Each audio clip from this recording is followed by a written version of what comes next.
Now, that was not exactly what I expected at all from the finale. I mean, on the one hand, I did enjoy the experience of watching the episode. It was a big, fun, action packed finale that had its moments and certainly brought a resolution to the season. But on the other hand, that felt like a final resolution.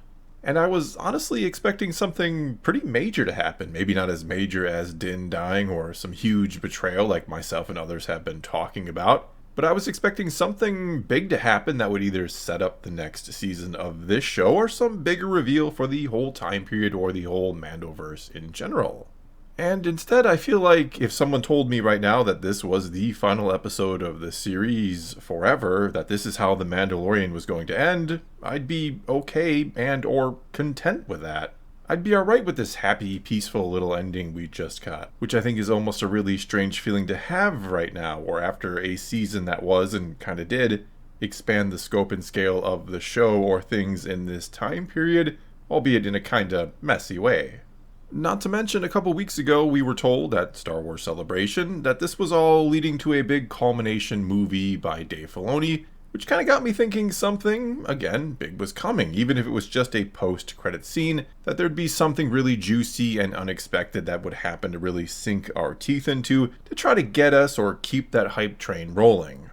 But not only was there no post-credit scene at all, and instead of feeling hyped for next season or what comes next in general, I'd again right now be fine if this is where and how the adventures of Din Djarin and, Din Grogu ended. I thought in some respects that this was again a perfect ending for the entire series, and honestly, I don't know how much I care about or how excited I am for them to be going off and chasing Imperial remnants in the already confirmed 4th season of the show. Assuming, of course, that is what the 4th season is going to be about, and that it won't switch perspectives to another character, like Bo-Katan, or maybe even be more anthology style, where some weeks or episodes are the adventures of Djarin and Grogu, and others are what's going on with Mandalore. Or heck, maybe Rangers of the New Republic is still going to happen, and Djarin and Grogu will be part of that show, and the Mandalorian will become something different going forward. A new character's book will be told, or the Song of Bo-Katan will be sung. Either way, before I get too deep into speculating about what comes next, let's look back at what we just got. And this wasn't a very long episode. When taking out the opening recap and the credits at the end, we're left with something that was maybe a little over a half hour long. And that was, for better or worse, pretty much filled with action, most of which I thought looked good and was cool, don't get me wrong. There was a lot to love here visually, and I enjoyed the episode, that aspect of it. I'm just left feeling like there was something missing here. And I don't mean because it turns out that no, the Armorer certainly wasn't some kind of spy, nor was Axe Wolves, or anyone else for that matter. I'm not upset that none of the big kinda crazy leaks and rumors or theories all turned out to be dead wrong, including the one about Boba Fett showing up somehow, some way to help save the day. Because it was basically Axe Wolves who did that, and very much proved his loyalty to his people and to Bo-Katan in this episode, risking his life to crash the light cruiser into the Imperial base. And speaking of that, of dying, there was no major death for the good guys in this episode, which really surprised me, though we, of course, did lose Paz Vizsla in last week's episode. He got put down quickly and easily by the Praetorian guards, who felt so intimidating and badass in that episode last week, only to look kind of goofy swinging at Grogu hopping around in what was essentially the rafters in this episode. They then get taken down by the combined team of Grogu and Djarin, which was great to see them working so well together like that. It was awesome to see the teamwork. I actually really liked all that. Though seeing them develop that at some previous point in the season would have been nice and made it less embarrassing, you could say, for the Praetorians. Because any kind of redemption they got last week after their terrible showing in The Last Jedi was undone, I feel. They once again make Red Guards feel like a joke. But before any of that even happened, it was Grogu who comes to save or rescue Djarin after he almost got away all by himself. And I am a little curious how Grogu found him, considering last we saw in this episode did pick up pretty much immediately after last week's episode. Anyway, they were all trapped on the other side of the doors. I mean, I know it's a big base and there's probably another way around or through, But it was also apparently such a big, complex maze that Djarin needed R5 to fly in and find Gideon, but Grogu had no problems finding Djarin. I don't know, I guess he trusted in the Force to guide him or something, and that indeed there was another way around those initial doors, which, I don't know, kind of felt like the main entrance into the base. And they were closed on them last week, and Bo-Katan had to cut her way out with the Darksaber going the other way. And speaking of the Darksaber, so much for that thing. I guess the special Beskar alloy it was made of got crushed by the special Beskar alloy and mechanics of Gideon's suit. And don't get me wrong, for the story, I think it kind of makes sense. I think it being a symbol of Mandalorian leadership is not the way anymore. This has even been set up since the very first episode of the season when Bo-Katan essentially said all you have to do is wave the thing around and others would follow like sheep. They're trying to show an evolution away from Mandalorians just following a symbol of power. And I'm okay with that. It's just a shame we had to lose something as cool as the Darksaber for it to happen. Plus, Bo-Katan essentially lost to Moff Gideon anyway, which surprised me. I thought she was for sure going to defeat him and kind of win back her honor, you could say. But instead she got defeated and was even saved by Djarin, which I think kind of means he'd once again be the rightful owner of the Darksaber anyway. Or would it actually be Axe, since technically his crashing the ship into the base is what probably killed Moff Gideon? Anyway, not worrying about the finer details of how the Darksaber works, I do think and very much hope that this was the real Moff Gideon that was killed, or probably killed. I guess he could have survived that somehow in his special suit. All I know is I don't want it to be one of his clones who was in the suit while the real Gideon was somewhere else doing something else.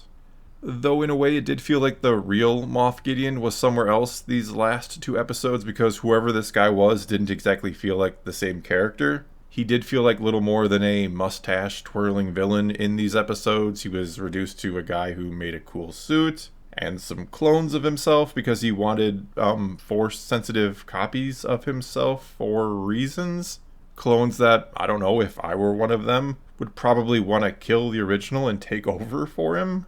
Basically, I'm saying I don't think Gideon thought his plan all the way through, and he just kind of felt generic. It feels like he's thrown into these final two episodes of the season because they needed a villain at the end, that the rest of the season had been, well, kind of aimless or all over the place, and they wanted a resolution in the end, so they bring in Gideon and kill him off again.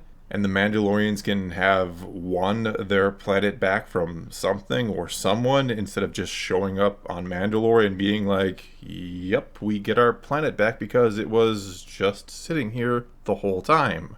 This also felt like a way to send Grogu and Djarin riding off into the proverbial sunset together. And I don't know if that's because, yes, the show truly wants to embrace the father-son dynamic going forward again, that it's done being a launching point for other shows and it wants to go more to its season 1 roots, or if it really is kind of moving on from that story and they won't be a big part of things going forward, so they wanted this happy finale. I mean, when you consider she was basically the main character this season, I kind of find it hard to believe we won't see Bo's story continuing. And the story of the rebuilding of Mandalore, which was also a pretty big focus this season. It was the focus of the season. And I think that's why I thought, and many thought, much like with the Book of Boba Fett after Season 2, that it was announced in a post-credit scene, that a new show would be sort of announced in a post-credit scene, that an announcement would be made for, again, something like The Song of Bo-Katan. Or maybe we're just left to assume that is going to be a happy ending as well. We do see the Great Forge has been relit, and apparently plant life can grow on the surface again, or can grow in some caves. We also briefly see the Mythosaur once again, though nobody did end up riding it this season, or riding it yet, because it almost seemed like Grogu stared into the waters and connected with it. Like it woke up because of his presence, making him, perhaps, the future ruler of Mandalore. Though for now, he'll of course be hanging out with his new official father on Navarro, and together they'll be taking missions unofficially for the New Republic. All the while, IG-11 will be patrolling the streets of Greef Karga City and keeping things safe there. And that's the end, or so it really felt like. It felt like the end. Surprisingly, I don't feel like there's really a ton to talk about after all of this. I mean, if it wasn't for us knowing Thrawn is out there, which we know both from the Ahsoka series coming up and the trailer we just saw, and the scene to open up last week's episode where he's name dropped along with something called Project Necromancer, well, I'd almost feel like, again, we'd be pretty good right now. Like, this would be all over and it was time to move on to another story entirely. Which is not the feeling I thought I'd be left with. And I'm not saying it's a bad feeling. I'm not upset at the happy ending or anything like that. And maybe their intent is for this to be a sort of end of the opening part of this larger story.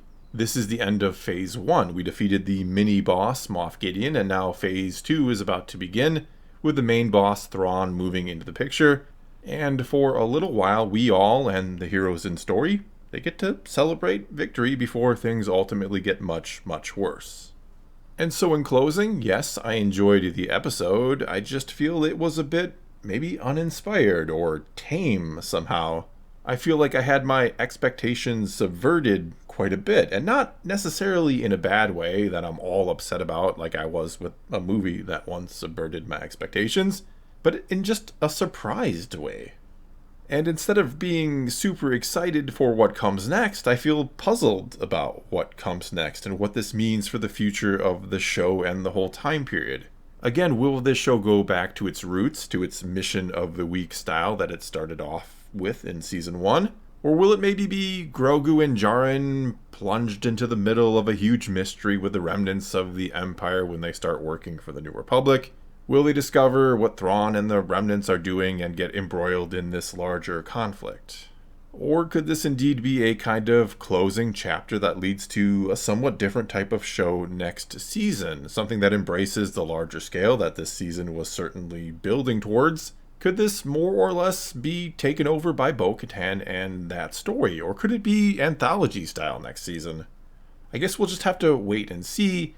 And for better or worse, I don't know that I'm all that super excited and eager to find out, considering the nice little happy ending we just got. Well, that's all I got for you this time. Now it's your turn to take to the comments below and tell me what you thought about this finale. Was this beautifully perfect, or was it underwhelming and disappointing? Or something somewhere in between, perhaps? Whatever you think, leave those comments below and let's talk some Star Wars. And until next time, thanks for watching.